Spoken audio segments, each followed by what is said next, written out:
ನಮಸ್ಕಾರ ಎಲ್ರಿಗೂ. ನಾನಿವತ್ತು 4 ತರಕಾರಿ ಸಿಪ್ಪೆಯಿಂದ ಡಿಶಸ್ ಮಾಡ್ತೀನಿ. ಇದು ಬೀಟ್ರೂಟು ಮತ್ತು ಆ್ಯಪಲ್ ಇದೆರಡರದ್ದು ಪರಾಟ ಮಾಡ್ತೀನಿ. ಆಮೇಲೆ ಇದು ಸೀಮೆ ಬದನೆಕಾಯಿ ಸಿಪ್ಪೆದು ಚಟ್ನಿ ಮಾಡ್ತೀನಿ. ಮತ್ತು ಕ್ಯಾರೆಟ್ ಸಿಪ್ಪೆದು ಸಾರು ಮಾಡ್ತೀನಿ. ಬೀಟ್ರೂಟ್ ಸಿಪ್ಪೆ,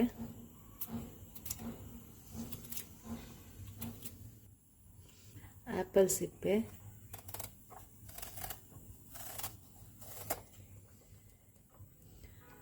ಸೀಮೆ ಬದನೆಕಾಯಿ ಸಿಪ್ಪೆ,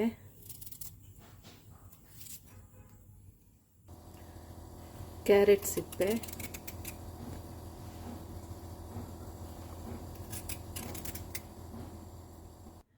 ಈಗ ಈ ಬೀಟ್ರೂಟ್ ಸಿಪ್ಪೆನ ಈ ಚಾಪರಲ್ಲಿ ಹಾಕಿ ಚಾಪ್ ಮಾಡ್ತೀನಿ.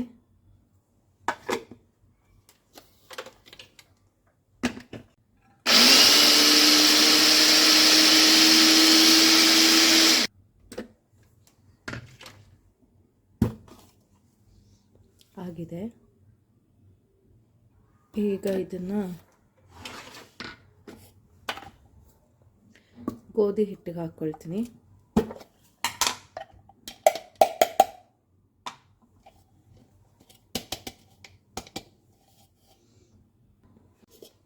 ಇದಕ್ಕೇನೆ ನೀರು ಹಾಕ್ಕೊಂಡು ಈ ನೀರನ್ನ ಹಾಕ್ಕೊಳ್ಳೋದು. ಹಿಟ್ಟಿಗೆ ಉಪ್ಪು ಹಾಕಿದ್ದೆ. ಸೊ ಈಗ ಇದು ಚಾಪ್ ಮಾಡಿರೋ ಬೀಟ್ರೂಟ್ ಹಾಕಿ ಕಲಸಿದ್ದೀನಿ. ಇದೀಗ ಇಟ್ಬಿಡೋಣ. ಈಗ ಇದೇ ಚಾಪರ್ಗೆ ಈ ಆ್ಯಪಲ್ ಸಿಪ್ಪೆ ಹಾಕ್ಕೊಳ್ತಾ ಇದ್ದೀನಿ.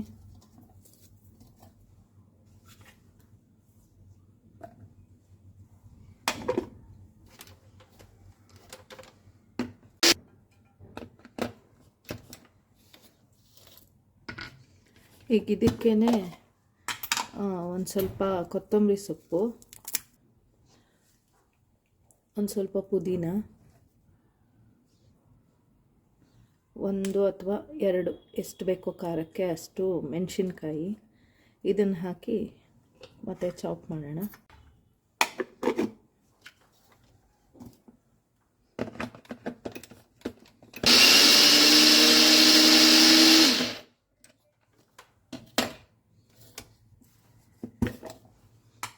ಇಷ್ಟು ಸಾಕು.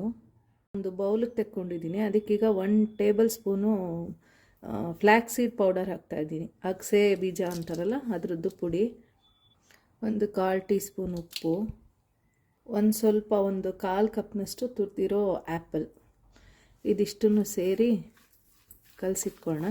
ಇದು ಅಕಸ್ಮಾತ್ ನೀರು ಆಯಿತು ಅಂತ ಅಂದರೆ ಬೇಕಾದರೆ ಇದಕ್ಕೊಂದು ಸ್ವಲ್ಪ ಕಡಲೆ ಹಿಟ್ಟು ಅಥವಾ ಅಕ್ಕಿ ಹಿಟ್ಟು ಇಲ್ಲ ಗೋಧಿ ಹಿಟ್ಟುನೇ ಏನು ಬೇಕಾದರೂ ಹಾಕಿ ಒಂಚೂರು ಇದು ಮಾಡ್ಬೋದು.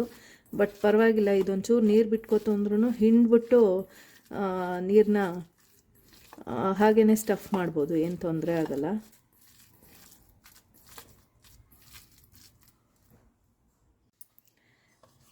ಈಗ ಪರಾಟ ಮಾಡೋಣ.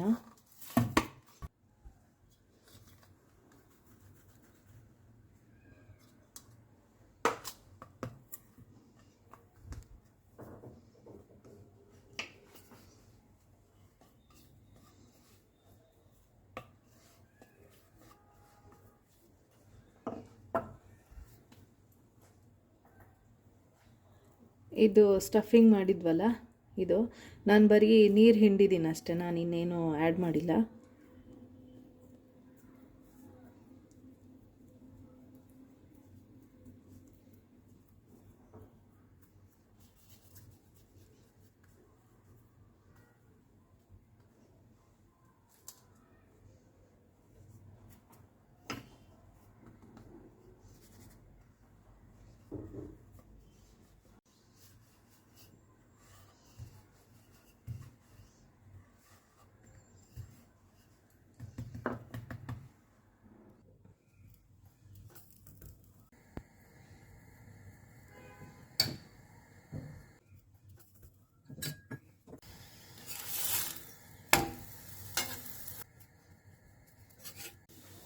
ಪರಾಟ ಬೇಯ್ತಾ ಇದ್ರೆ ಘಮ್ ಅಂತ ಇದೆ. ಉಬ್ಬಿದೆ ನೋಡಿ, ಎಷ್ಟು ಚೆನ್ನಾಗಿ ಉಬ್ಬಿದೆ ನೋಡಿ, ಉಬ್ಬಿದೆ ಚೆನ್ನಾಗಿ, ಗಮ್ಮಂತಿದೆ ಪರಾಟ ಅಂತೂ. ಕಾಯಿ ತುರಿ, ಆಮೇಲೆ 2 ಹಸಿಮೆಣಸಿನ್ಕಾಯಿ, ಒಂದು ಸ್ವಲ್ಪ ಜೀರಿಗೆ, ಉಪ್ಪು, ಆಮೇಲೆ ಹುಣಸೆ ಹಣ್ಣು, ಇದನ್ನೆಲ್ಲನೂ ಸೇರಿಸಿ, ಮತ್ತು ಇದು ಸೀಮೆ ಬದನೆಕಾಯಿ ಸಿಪ್ಪೆ, ಇದನ್ನೆಲ್ಲ ಹುರಿದು, ಅಂದರೆ ಸೀಮೆ ಬದನೆಕಾಯಿ ಸಿಪ್ಪೆ, ಮೆಣಸಿನ್ಕಾಯಿಗಳು, ಜೀರಿಗೆ ಇದಿಷ್ಟು ಹುರಿದು, ಕಾಯಿ, ಉಪ್ಪು, ಹುಣಸೆ ಹಣ್ಣು ಹಾಕಿ ರುಬ್ತೀನಿ, ಅದು ಚಟ್ನಿ. ಆಮೇಲೆ ಈ ಮೆಣಸಿನ್ಕಾಯಿ ರೆಡ್ ಚಿಲ್ಲಿ, ಇದು ಕಾಶ್ಮೀರಿ ರೆಡ್ ಚಿಲ್ಲಿ. ಇದು ನಮ್ಮ ಬ್ಯಾಡಗಿ ಮೆಣಸಿನ್ಕಾಯಿ ಥರಾನೇ ಇರುತ್ತೆ ನೋಡೋಕ್ಕೆ, ಎಲ್ಲ ಉದ್ದುದ್ದಕ್ಕೆ ಮತ್ತು ಒಂಥರ ಮುದ್ರುಕೊಂಡು ಎಲ್ಲನೂ.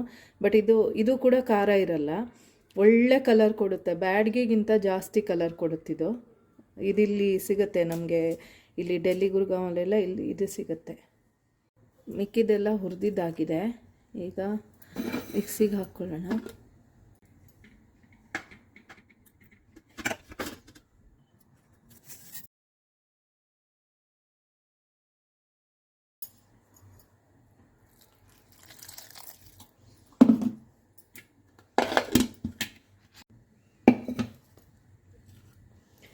ಚಟ್ನಿ ಆಯ್ತು. ಈಗ ಇದಕ್ಕೊಂದು ಒಗ್ಗರಣೆ ಹಾಕಿದ್ರೆ ಚಟ್ನಿ ರೆಡಿ.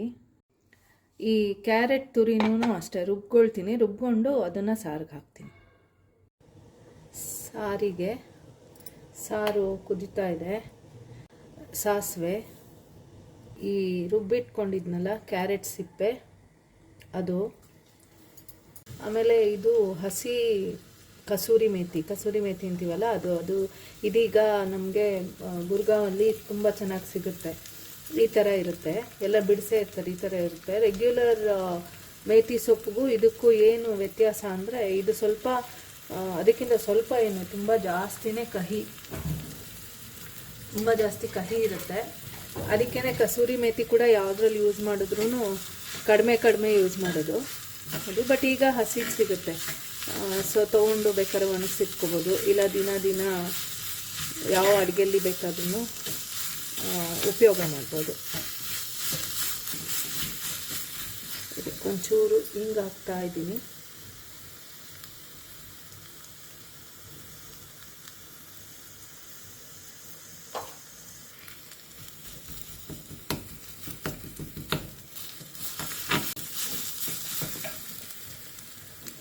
ಇದನ್ನು ಈಗ ಈ ಕುದೀತಿರೋ ಸಾರಿಗೆ ಹಾಕ್ಕೊಳ್ಳೋಣ.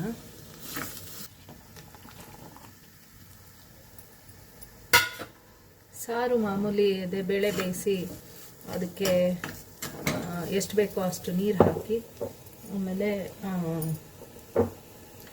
ಸಾರಿನ ಪುಡಿ, ಅರಿಶಿನ, ಉಪ್ಪು, ಹುಣಸೆ ಹಣ್ಣಿನ ನೀರು ಎಲ್ಲ ಹಾಕಿರೋದು. ಈ ಒಗ್ಗರಣೆ ಇದಕ್ಕೆ ಹಾಕೋಣ.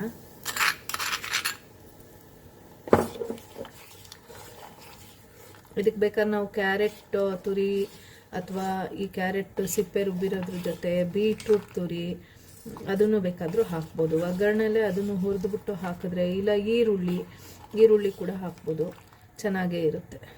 ಕ್ಯಾರೆಟ್ ಸಿಪ್ಪೆದು ಸಾರು ರೆಡಿ ಇದೆ. ಸೀಮೆ ಬದನೆಕಾಯಿ ಸಿಪ್ಪೆದು ಚಟ್ನಿ, ಆಮೇಲೆ ಕ್ಯಾರೆಟು ಮತ್ತು ಕಸೂರಿ ಮೇಥಿ ಹಾಕಿರೋ ಸಾರು, ಬೀಟ್ರೂಟು ಹಿಟ್ಟಿಗೆ ಕಲಸಿ, ಗೋಧಿ ಹಿಟ್ಟಿಗೆ ಬೀಟ್ರೂಟ್ನ ಕಲಸಿ, ಆ್ಯಪಲ್ ಮತ್ತು ಪುದೀನ ಅದೆಲ್ಲ ಸ್ಟಫ್ ಮಾಡಿರೋ ಪರಾಟ, ಮತ್ತು ಬೆಂಡೆಕಾಯಿದು ಪಲ್ಯ ಮಾಡಿದ್ದೆ. ಇದು ಪರಾಟ ಘಮ್ ಅಂತ ತುಂಬ ಚೆನ್ನಾಗಾಗಿದೆ ನೋಡಿ. ಒಳಗೆ ಹೇಗಿದೆ ತೋರಿಸ್ತೀನಿ. ಹೀಗೆ ಓಪನ್ ಮಾಡಿದ್ರೂ ತುಂಬ ಘಮ್ ಅಂತಿದೆ.